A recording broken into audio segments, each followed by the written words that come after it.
Texas Millionaires from start to finish, just like you asked. So good. So you all asked for a better video of my Texas Millionaire candy recipe. So the ingredients you're going to need are about 4.5 cups of pecans, a cup of corn syrup, a cup of white sugar, and a cup of brown sugar, 16 ounces of evaporated milk, a cup of butter, and some vanilla and some sugar. You're going to start with everything except the vanilla and the sugar in the pan. I'm going to go medium, maybe a little over medium heat to start, but we're going to look for this to all combine and melt and become 240 degrees. I have this fancy new spatula we're going to try today, so we're at 61 degrees. We got a long ways to go. Let's get there. So while I'm stirring and getting this going, I'm going to preheat my oven to about 250 degrees. And I took my pecans here and I am going to spread them out on this pan and bake them for just a few minutes, just till they're slightly nutty aroma, a little roasted. This step is optional. You can do it or you can not do it. And both ways, your Texas Millionaires are still going to be fantastic. Just don't go too far from stirring. Even though you think this has a long ways to go, the bottom will burn if you don't keep on stirring.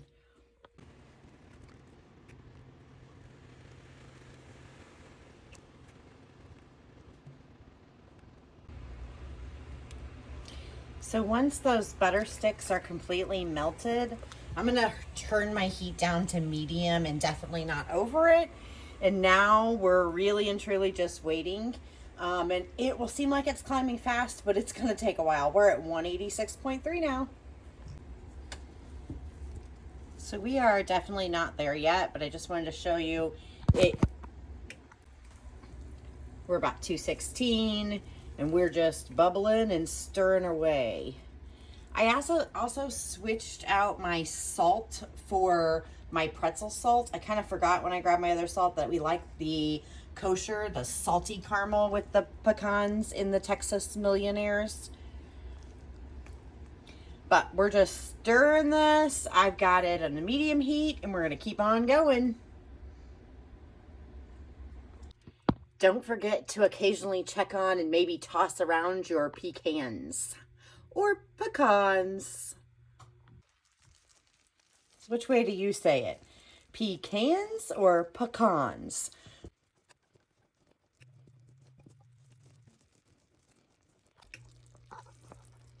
So we're going to go for deep golden color. And I highly recommend, especially if you've never made candy before or caramel before, that you get a thermometer of some kind. It also could start to feel like it's going to take forever and you maybe want to turn it up, but I really recommend that you leave it on medium and you just wait. Keep stirring so that the bottom does not burn and just wait.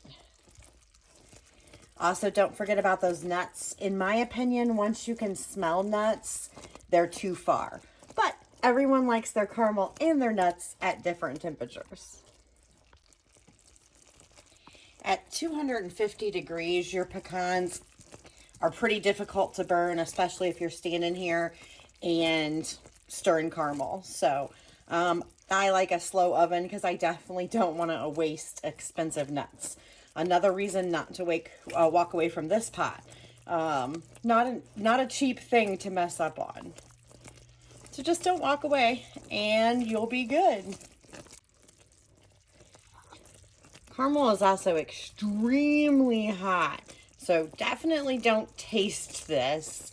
And be very careful. Keep your hand as far as you can. I like a really long spatula so that I can keep my hand away from the 221 degree bubbling caramel.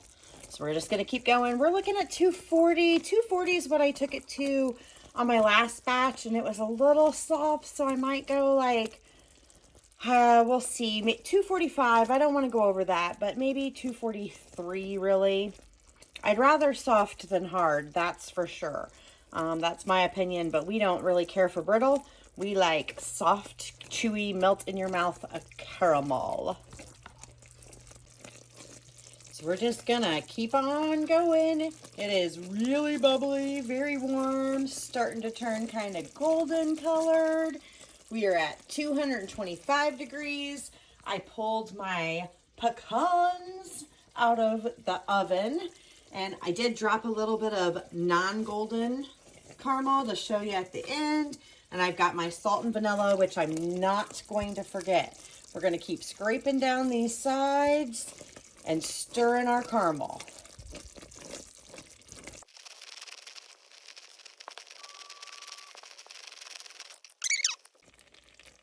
So softball stage is somewhere between 235 and 245.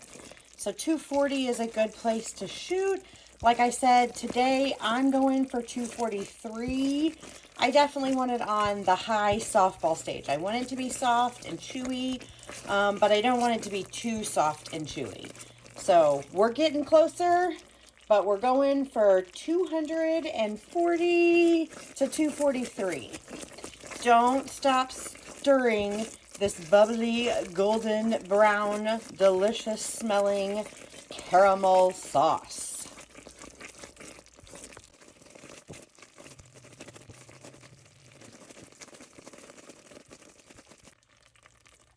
Are so incredibly close.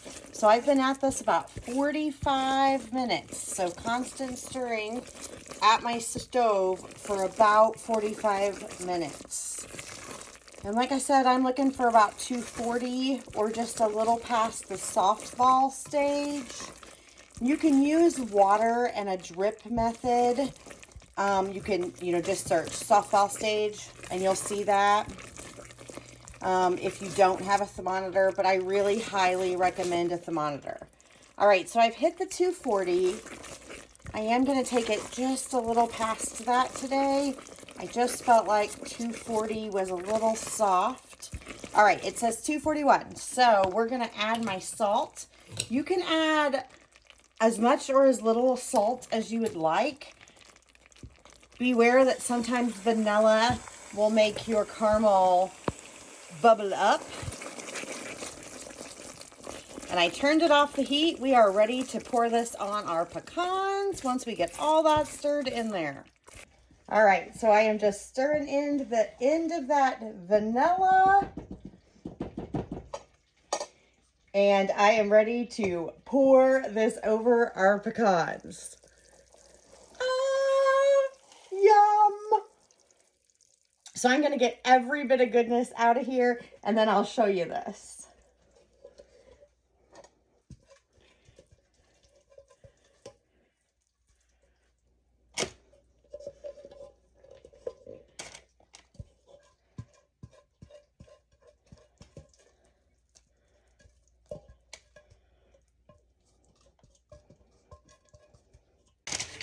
And I want to spread this while it's hot all over my pecans.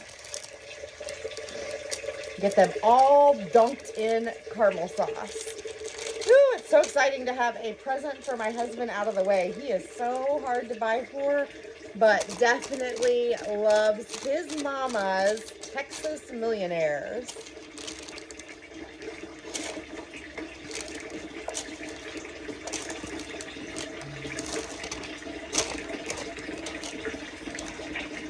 All of these pecans, caramel coated.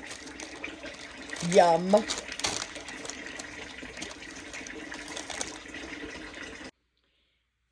Yum. You all, I can't. So good. I love the salty caramel. So I love that hint of caramel salt. Yes, of course I tasted it. It's for my husband.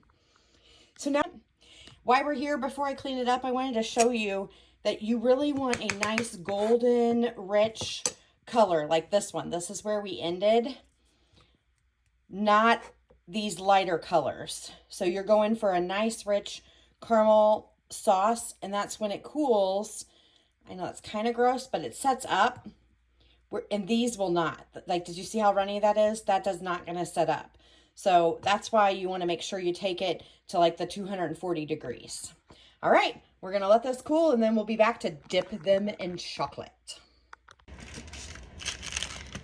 So after they're room temperature, so set up a little bit, you're going to want to cut them. We like them in like, okay, well, I like them in about 1-inch shapes. My husband may prefer like 1.5 inch, but a 1-inch block covered in chocolate's really all you need. So I'm going to go ahead and continue cutting up this and just placing these so that they're ready for dipping.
All right, so that is my tray of cut up caramels and pecans. And now these can either go to the refrigerator, the freezer, or you could go ahead and dip them, which is what we're going to start doing. Okay, so I have a second tray here because that one's super full, lined with parchment paper. And I use almond bark. Chocolate almond bark is what I use for this. The Aldi's brand is delicious. It really is. And I have just melted using the microwave. Basically, that's on defrost 30-second or less increments, mostly stirring. It doesn't take long. It's mostly stirring. And you want it to be nice and dripping off the knife or whatever you use. Nice and even, smooth. And we are there. So we are ready to dip. So I take a toothpick and shove it down. It does take 2 hands, but shove it down in there.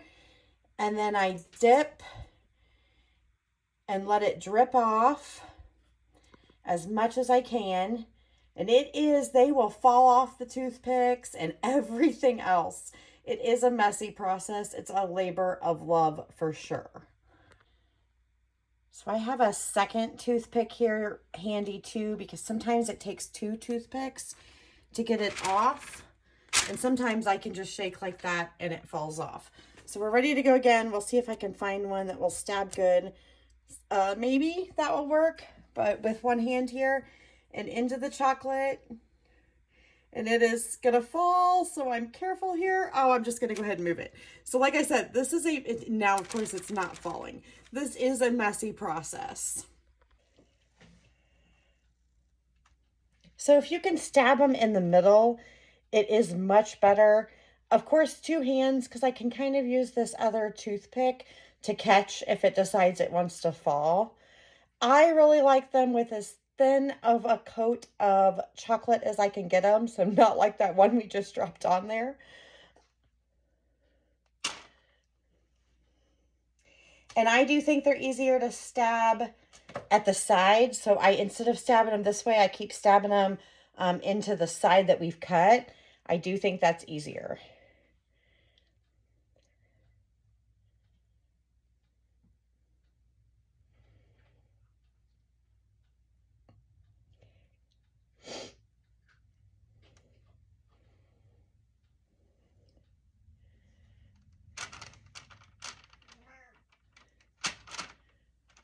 All right, I'm just going to keep dipping.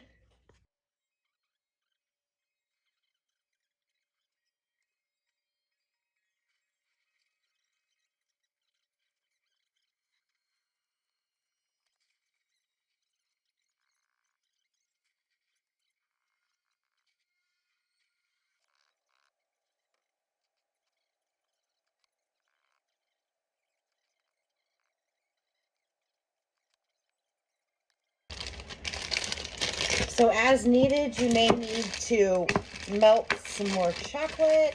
So I'm going to do that, and I'm going to finish up dipping all of these caramels. We're almost there. My husband's Christmas gift is finally done. And there they all are, dipped in chocolate.